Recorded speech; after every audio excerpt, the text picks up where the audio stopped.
Ladies and gentlemen, my name is Dietrich, and this is one of my favorite cars of all time.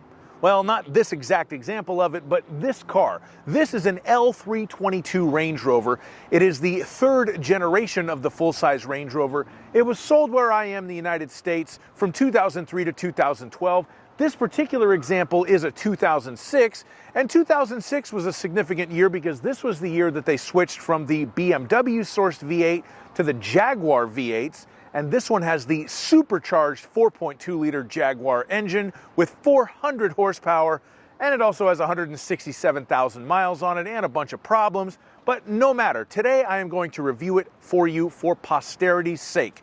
We'll have a look at the supercharged engine and transmission. We will go over the styling and what makes the L322 Range Rover look so good. We'll measure out the cargo space, we'll look at the passenger room, and we'll check out the interior features on this vehicle. And as always, if some of that sounds good and some of it doesn't, check the description below for timestamps. So we are going to start under the hood and talk about the engine, and this is a supercharged 4.2-liter Jaguar V8 with 400 horsepower and 420 torque.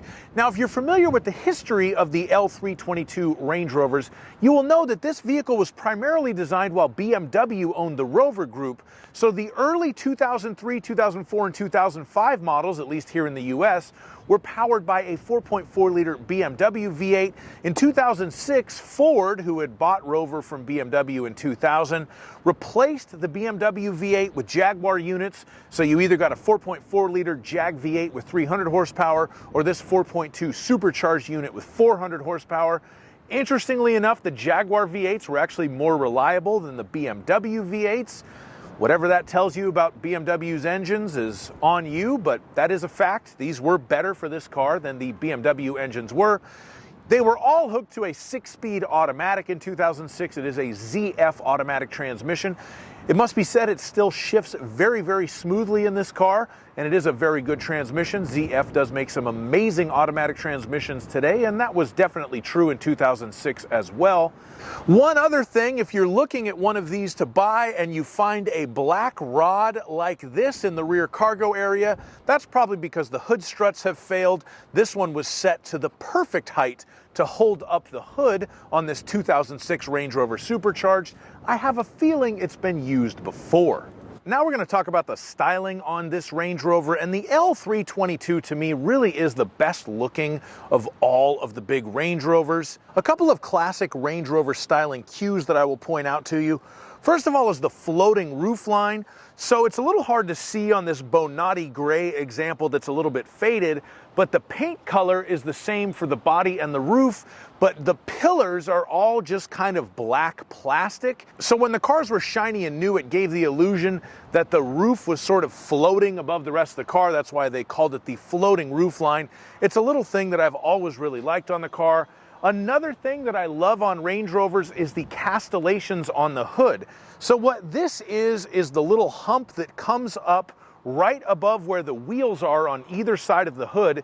This is meant so that you can see where your wheels are at while you're off-roading. So if you're negotiating through a tight spot, something like that, you can position the car properly because you can see where the corners of it are. It also works while parking in tight parking lots, which regrettably is how most of these things spent their lives and what the castellations were most commonly used for. The side grills were unique for the supercharged models, so that's what you got when you got a supercharged Range Rover. But overall, I just love the look of this car. I love how tall and upright and proud it is, even though this one sort of sags down on its front suspension because the front air shocks have a leak in them somewhere.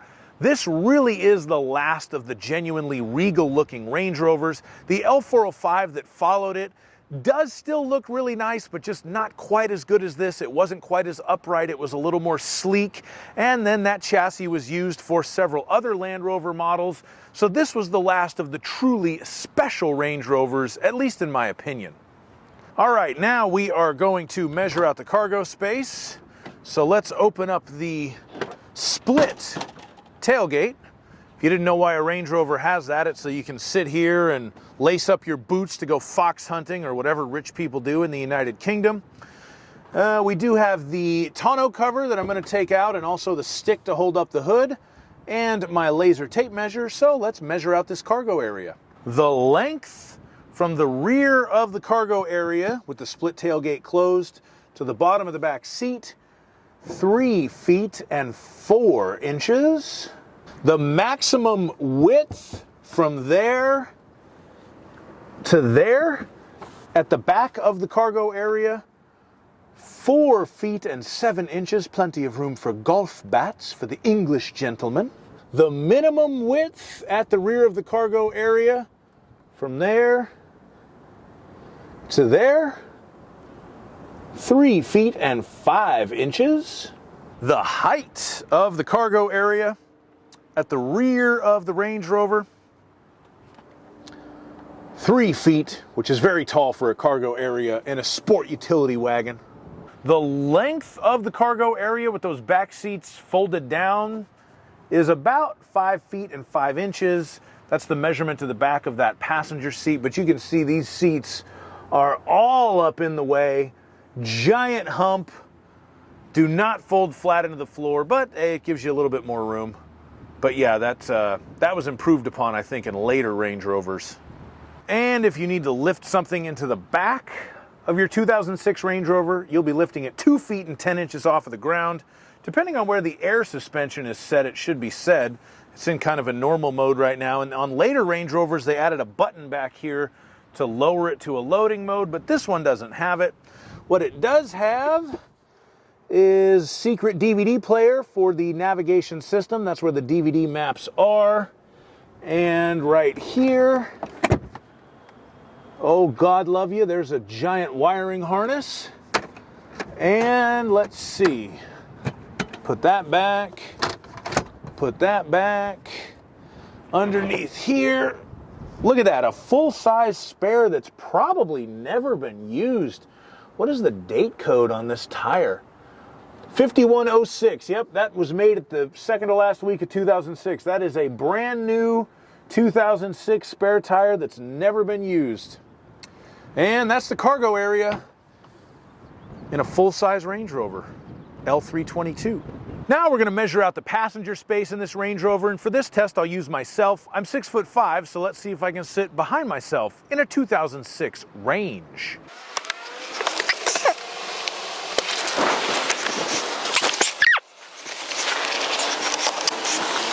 Okay, so the answer to this question is yes, which actually slightly surprises me. So I'm sitting in the front, I have enough knee room, I have way enough headroom, thanks to the tall body style on this car. And when I get in the back, I have just enough knee room, I do have enough headroom, the headliner's sagging slightly back here, but I can sit up and check this out. We have heated rear seats, we have a rear power vent, power port, 12-volt power port. That's probably a cigarette lighter, really. It looks like we have 3-zone climate control back here. And in the door, an ashtray. The height of British luxury, circa 2006. So now we're going to step into the inside of this Range Rover and go over the features in here. So the first thing on this iteration of the L322s, the keys were down here. Turn that to start it and it unlocks the steering column. And it will tell you everything that is wrong with it. Check side light. Check brake pads. Tire monitoring system fault. That's why I'm not so concerned about that tire pressure monitoring light. And that's all this one really has to say. There is an issue with the air suspension as well. Also, the air conditioner doesn't work.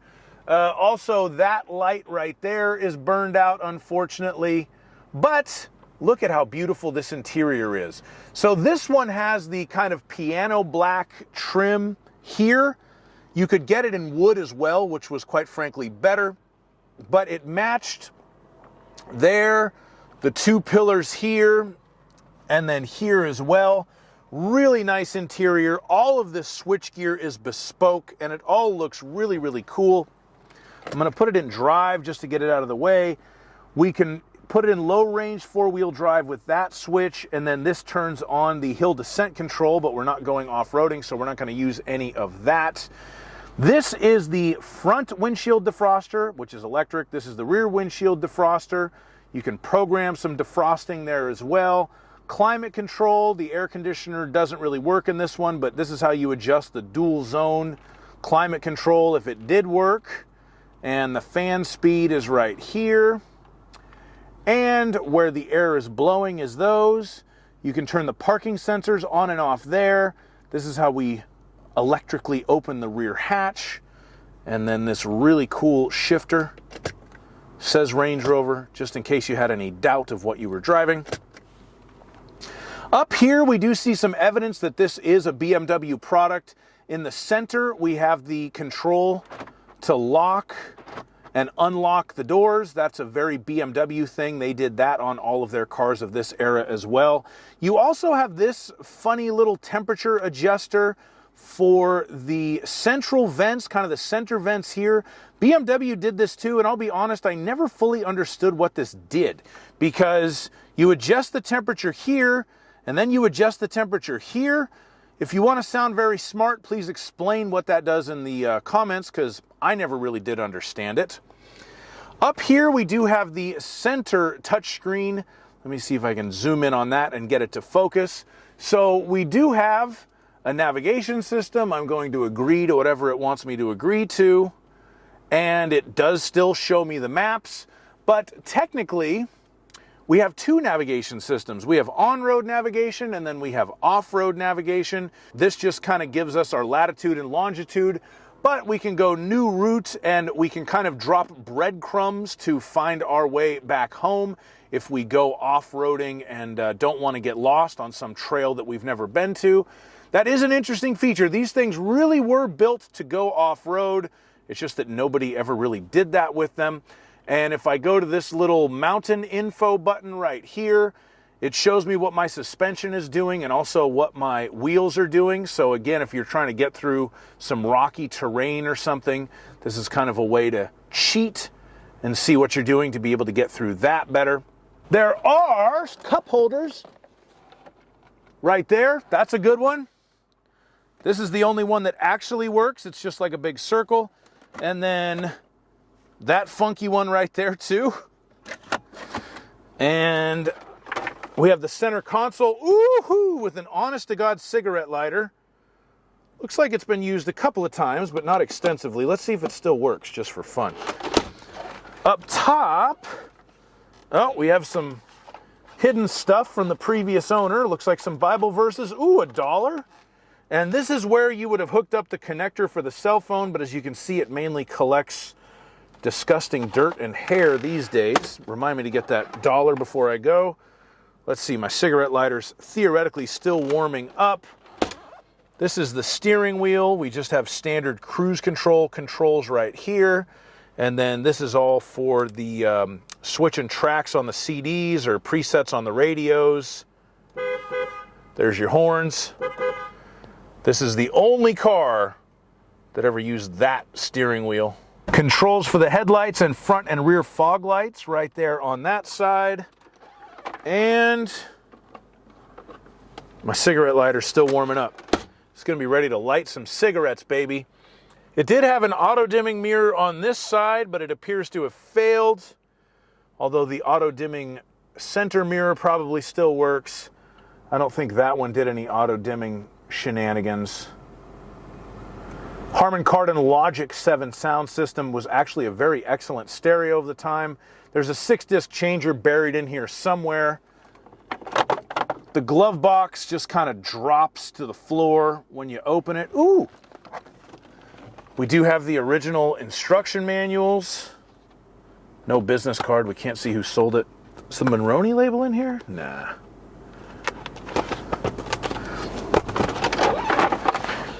Dude, this cigarette lighter is going to be like Chernobyl status by the time it's done. I'm still waiting on this thing.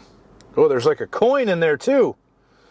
That's funny. Well, I'm kind of bored of waiting for the cigarette lighter. The only real active safety thing to touch on in this version is it did have parking sensors. I don't know why they're going off, and a beautiful backup camera. So, aside from the heated front seats, that is the majority of the features in the front of this Range Rover right here. Yeah, that's pretty much it. Thank you so much for watching my video on this 2006 Range Rover. I really, truly love this car. Even this one, driving it around today, the AC doesn't work, it needs brakes, it's got issues. I just love driving these things. They are so awesome. I love it. I'm glad that I got the chance to do this. If you liked it too, please like my video and subscribe to my channel. Leave me a comment with how much you love the L322 Range Rover, and have a great day.